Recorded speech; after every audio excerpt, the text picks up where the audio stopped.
All right, and this was 1.5 pounds. I feel like one of the biggest questions I get asked is how much clay was that? And I do always forget to say. So this is 1.5 pounds. My clay is called Cinco Rojo, and it's made by Armadillo Clay in Austin, Texas. I don't live in Austin, but that's where my clay comes from. All right, so I gathered the water from the inside. Let's feel. Yep, I think that has a nice right angle. I feel good about it. So I'm gonna go ahead and cut this excess clay away from the bottom. And I'm just gonna touch the top. I'm taking the tip of my tool and traveling down. This is just gonna straighten up that edge. It does take a little bit of clay off, but I think it makes my needle tool, not my needle tool, my wire tool pass underneath really nicely. That's funny. I was saying needle tool, but I needed to pick up my needle tool, and then I picked up my wire.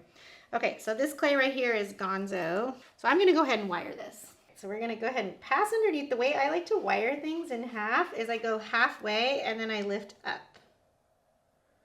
So here we go.